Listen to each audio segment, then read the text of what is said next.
Siyung Wanara.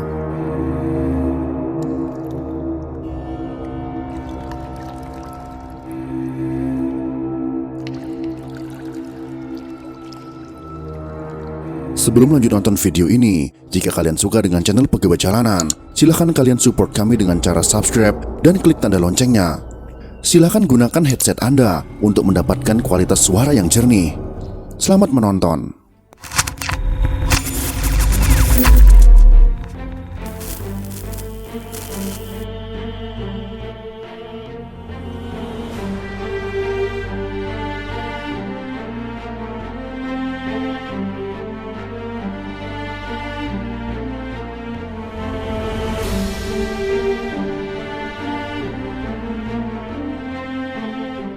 Kemudian diceritakan ada ajar atau brahmana bertapa di gunung Pajajaran bernama Cepaka. Ia terkenal cerdik, menguasai sembarang ilmu dan tahu segala yang akan terjadi. Berita itu kemudian dilaporkan kepada sang raja. Sang Prabu berniat menandingi kepandaian Ki Ajar. Ia memerintahkan kepada patihnya untuk datang ke gunung bertemu dengan Ki Ajar dengan membawa piaraan selir. Di dekat perutnya dipasangi bokor persis seperti orang hamil, supaya ditebak oleh Ki Ajar laki-laki atau perempuan kandungannya itu. Ki Patih lalu berjalan naik gunung melaksanakan perintah raja untuk Ki Ajar. Ki Ajar sadar bahwa ia sedang dicobai kepandaiannya oleh sang raja. Kandungan itu pun ditebak olehnya adalah laki-laki. Ki Patih segera lapor kepada sang Prabu. Sang Prabu sangat suka hatinya, sebab Ki Ajar telah bohong. Setelah selir dilepas kainya, bokor tidak ada, betul-betul ada kandungannya. Sang raja pun sangat marah, lalu memerintahkan agar membunuh Ki Ajar. Setelah Ki Ajar meninggal, terdengarlah suara yang ditangkap oleh sang raja. Demikian suara itu.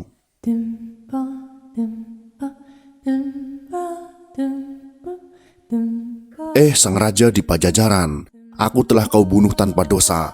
Kelak aku akan membalas kepadamu. Jika ada orang bernama Siyung Wanara, disitulah balasanku. Kemudian negeri Pajajaran kena bencana besar. Banyak orang yang meninggal, hingga menjadikan sedih hati sang raja. Lalu raja memanggil para ahli nujum untuk menolak dan memagari bencana. Sembah para nujum kepada sang raja supaya bersukaria dan makan enak. Selesai makan lalu meniduri orang perempuan. Itulah yang menjadi penolak dan pepagar. Tetapi kelak sang raja akan menemui celaka, dibunuh oleh putranya sendiri yang lahir dari istri selir. Sang raja melaksanakan petunjuk dari para nujum. Selesai bersukaria, makan enak, raja mabuk berat lalu meniduri selir yang ditebak hamil oleh Ki Ajar tersebut. Setelah sampai saatnya tiba kandungannya, lahirlah seorang bayi laki-laki. Sang raja pun ingat ramalan para ahli nujum tersebut. Bayi itu lalu diberi bisa, tetapi tidak mempan. Mau dicabik-cabik tetapi para emban menghalang-halanginya. Kata mereka bila ia bersikukuh ingin membunuh bayi itu, sebaiknya dimasukkan saja ke dalam kotak, dibuang ke sungai Kerawang. Sang raja pun menyetujui. Bayi dimasukkan ke dalam tabela atau kotak, lalu dibuang ke sungai Kerawang. Kotak itu pun diambil oleh seorang pencari ikan yang bernama Kiai Buyut Kerawang. Setelah dibuka, di dalamnya ada bayi yang tampan. Kiai Buyut begitu senang hatinya. Lalu dibawa pulang, diserahkan kepada istrinya. Nyai Buyut karena tidak punya anak, jadi merasa gembira sekali. Jabang bayi itu lalu dipelihara. Setelah dewasa, anak itu tidak yakin jika Kiai Buyut adalah bapak sebenarnya. Ia memohon supaya diberitahu yang sesungguhnya. Sang kiai terdorong untuk memuaskan keinginan anaknya itu. Ia pun berdusta, mengatakan bahwa ia punya saudara sedang bertapa di tengah hutan, yang tahu atas segala hal yang belum terjadi. Hal itu pun dapat melegakan atas sesuatu yang ditanyakan tadi. Dalam batin Kiai Buyut berkata, rasanya tak mungkin terlaksana anak itu datang ke tengah hutan, sebab terlalu jauh. Tetapi dugaannya ternyata meleset. Anak itu malah minta diantar ke sana. Dalam perjalanannya, anaknya sudah menginjak remaja itu melihat kera dan seekor burung siung. Lalu bertanyalah kepada Kiai Buyut tentang nama binatang-binatang itu. Kiai Buyut lalu memberitahu nama binatang tersebut, ia mengambilnya menjadi nama si anak. Anak itu pun diberi nama Siyung Wanara. Setelah begitu lama berjalan, Siyung Wanara bertanya di mana rumah saudaranya itu.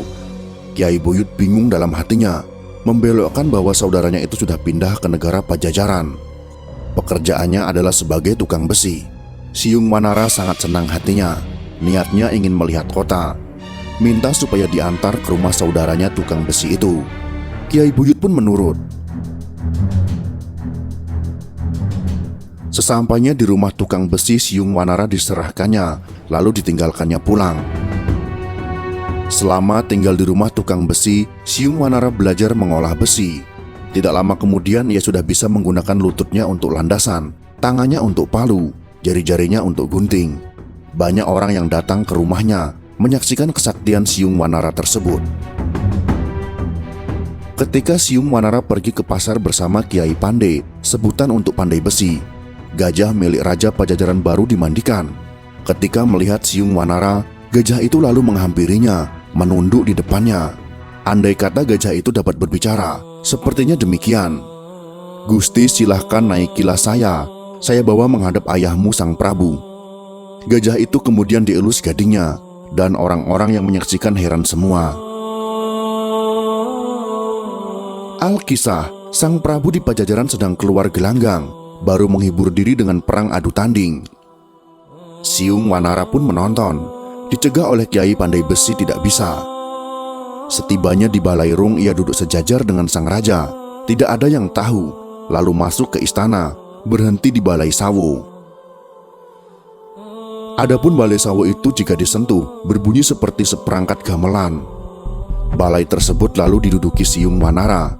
Berbunyi suaranya riuh, membuat terkejut sang raja. Ia sangat murka, lalu memerintahkan menangkap orang yang lancang berani menyentuh balai tersebut.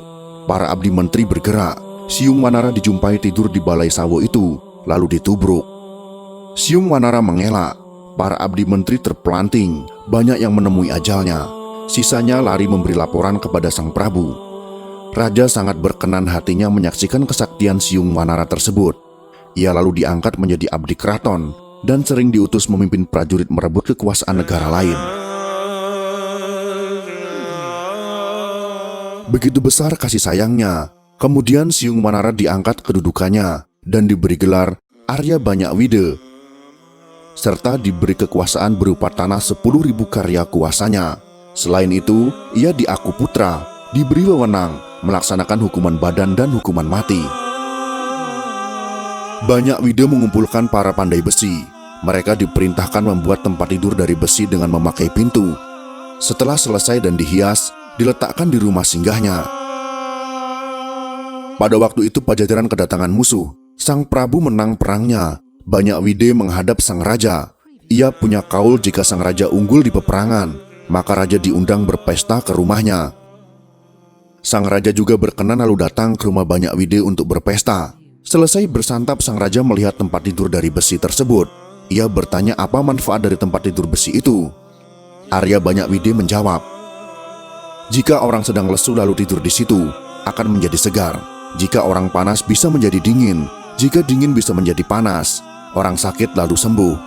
Sang raja ingin membuktikan, lalu tiduran di tempat tidur besi tersebut.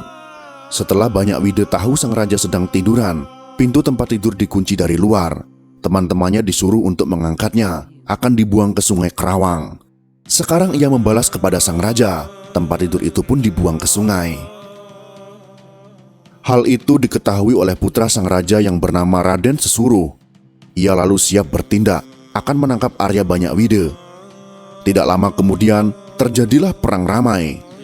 Kelompok Wide banyak yang tewas, sebab diamuk oleh Raden Sesuruh. Banyak Wide keluar menghadapi Raden Sesuruh. Bertemu berhadap-hadapan, Raden Sesuruh dipanah, terkena kainnya dan lepas. Raden Sesuruh sangat malu serta gentar, mundur lalu meloloskan diri. Lalu berjalan ke timur lurus, berhenti di dusun Kali Gunting di rumah seorang randa. Raden Sesuruh lalu diambil jadi anak. Selepas Raden Sesuruh melarikan diri, Arya Banyak Wide lalu menjadi raja di Pajajaran. Ia memerintahkan kepada para abdi bawahan semua tidak merelakan jika rumahnya ditempati Raden Sesuruh. Siapa yang melanggar larangan itu akan mendapat hukuman berat. Karena dusun Kaligunting termasuk wilayah Pajajaran, Nyai Randa beserta 3 saudaranya yang bernama Ki Wira, Ki Nambi, dan Ki Bandar sangat ketakutan atas larangan sang raja tersebut. Mereka berunding dengan Raden Sesuruh mencari jalan keluar yang paling baik.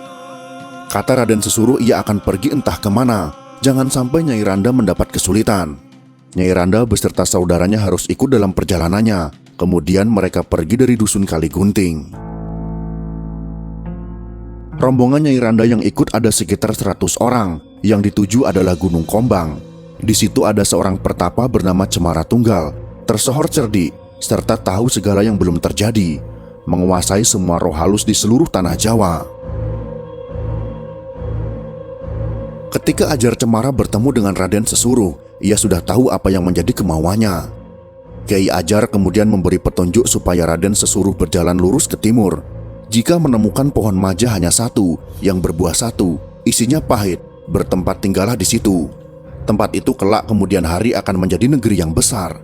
Raden Sesuruh yang akan menjadi rajanya, menurunkan para raja di tanah Jawa, serta akan membalas kepada Raja Pajajaran.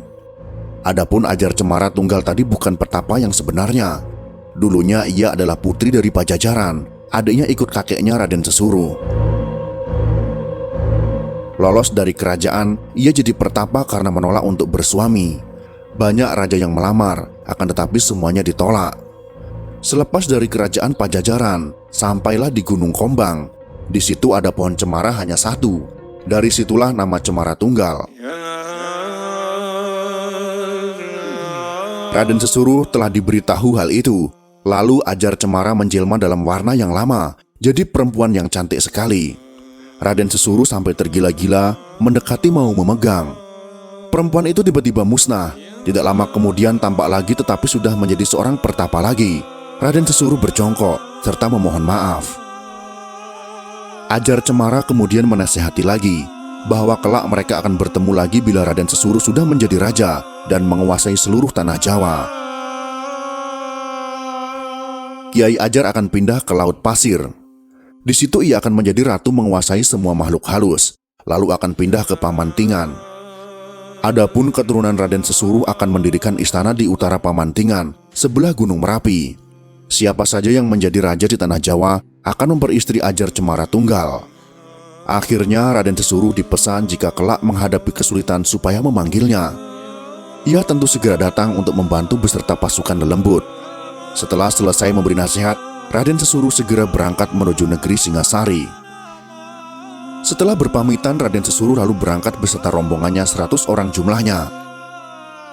Di hutan mereka berhenti di bawah pohon maja. Buahnya hanya 1. Raden Sesuruh ingat pesan Ajar Cemara Tunggal. Buah maja supaya dipetik, setelah dimakan rasanya pahit. Raden Sesuruh lalu bertempat tinggal di situ dan memberi nama Majapahit. Setelah itu banyak orang datang, ikut membangun rumah di situ, serta bercocok tanam. Lama-kelamaan menjadi negeri yang besar, tersohor kemana-mana. Itulah kisah berdirinya Majapahit dalam Babat Tanah Jawi episode ketiga ini, yang berawal dari perseteruan antara Siu Winara dan Raden Sesuruh.